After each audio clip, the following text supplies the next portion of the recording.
کو دیکھا ہے صلی اللہ علیہ وسلم۔ سیدنا عمر رضی اللہ تعالیٰ عنہ نے فرمایا کہ مجھے آپ سے یہی توقع تھی، لیکن یہ لوگ چیخ رہے ہیں، شور مچا رہے ہیں، فتنہ پھیلائیں گے، اس لیے میں آپ کی جگہ پر ولید بن عتبہ رضی اللہ عنہ کو بھیجتا ہوں۔ ولید بن عتبہ بھی کیا ہے؟ صحابی ہیں، ان کو بھیج دیے کوفہ کے گورنر بنا کر۔ حضرات چند دن کے بعد نجدیوں نے پیغام بھیجا کہ اے عمر آپ نے کس کو گورنر بنایا ہے؟ یہ تو چوٹی کا شرابی ہے۔ حتیٰ کہ انہوں نے کہا کہ ولید بن عتبہ جس کو آپ نے گورنر بنایا ہے، جب یہ صبح کی نماز پڑھانے کے لیے آتا ہے تو اس وقت بھی شراب پی کر آتا ہے۔ یہ ہے نجد عراق کی نجدی۔ بصرہ میں مغیرہ بن شعبہ رضی اللہ تعالیٰ عنہ کو گورنر بنا کر بھیجا۔ کچھ دنوں کے بعد انہوں نے پیغام بھیجا امیر عمر کو۔ مغیرہ بن شعبہ بھی صحابی ہیں، انہوں نے کہا کہ آپ نے کس کو گورنر بنایا؟ مغیرہ بن شعبہ کو؟ یہ تو چوٹی کا زانی آدمی ہے۔ کیا کہا؟ زنا کرتا ہے۔ سیدنا علی رضی اللہ تعالیٰ عنہ کوفہ کی جامع مسجد میں جمعہ کے خطبہ ارشاد فرما رہے تھے۔ یہ نجدی مختلف کونوں میں کھڑے ہو گئے اور کہنے لگے لقد اشرکتا، اے علی تو مشرک ہے۔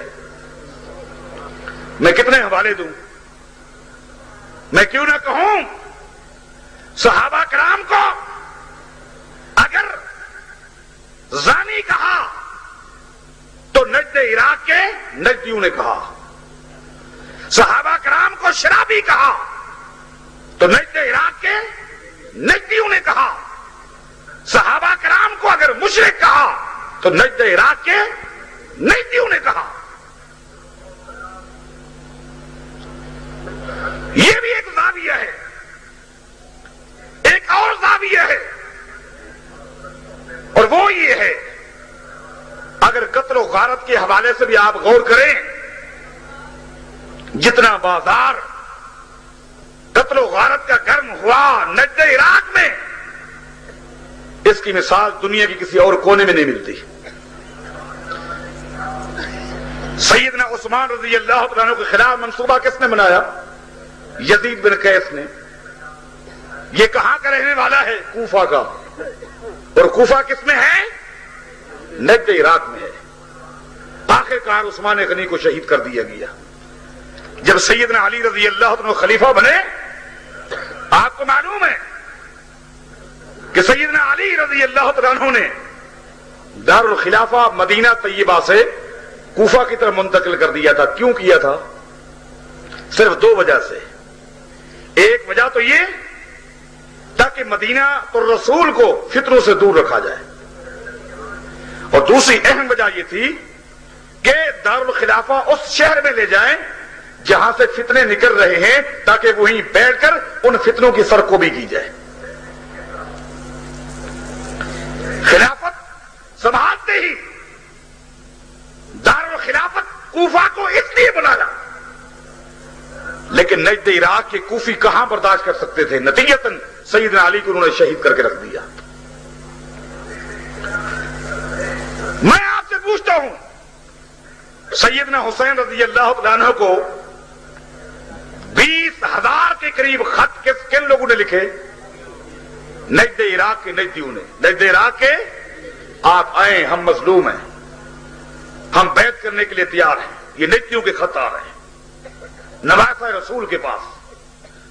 سیدنا حسین رضی اللہ عنہ نے حالات کا جائزہ لینے کے لیے اپنے چچا زاد بھائی مسلم بن عقیل اور ان کے 2 معصوم بچے ان کو روانہ کیا۔ جب کوفہ میں پہنچے تو کوفیوں نے استقبال کیا، ہزاروں کی تعداد میں لوگ جمع ہو گئے، اور ابھی اسی دن کا سورج غروب نہیں ہوا تھا کہ سارے کے سارے کوفی غداری کے لیے تیار ہو گئے۔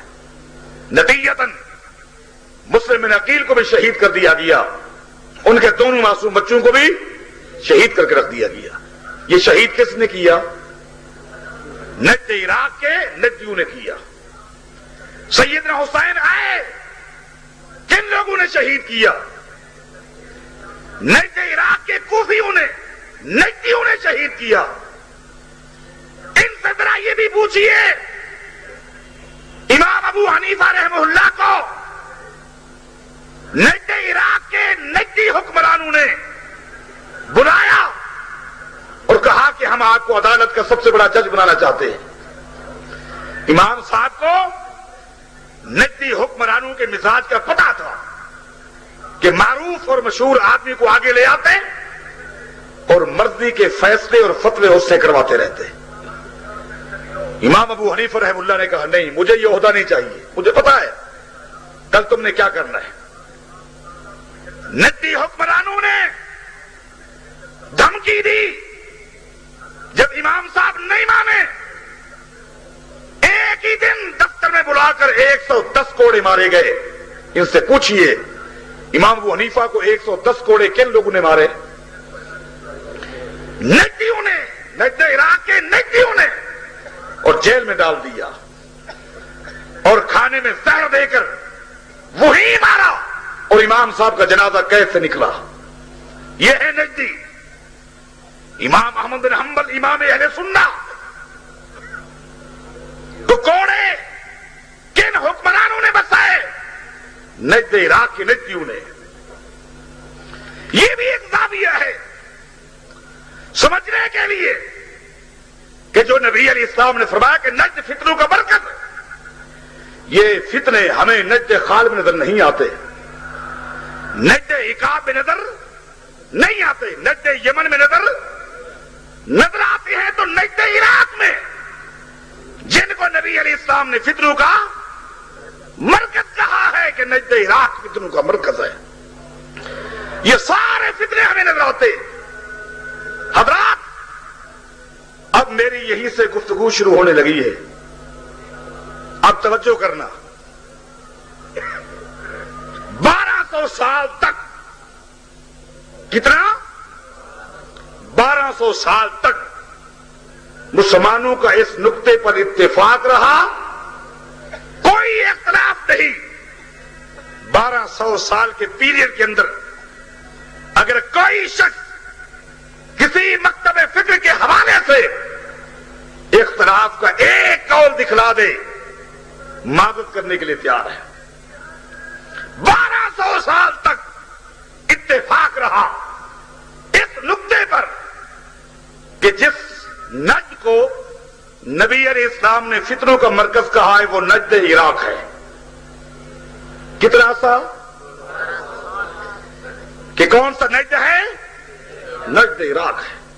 1200 سال صحابہ کا دور، تابعین کا دور، تبع تابعین کا دور، ائمہ کرام کے دوار، محدثین، 1200 سال تک. 1200 سال کے بعد ایک وقت ایسا بھی آیا کہ اچانک ترکیوں نے جزیرہ عرب، حجاز کی سرزمین میں شرک، خرافات اور بدعات کو پھیلانے کے لیے تل گئے، حتیٰ کہ بیت اللہ میں داخل ہو گئے، مسجد نبوی میں داخل ہو گئے، مسلمانوں کے مقدس ترین مقامات کے اندر خرافات پھیلانے میں لگ گئے. کون؟ ترکی. 1200 سال کے بعد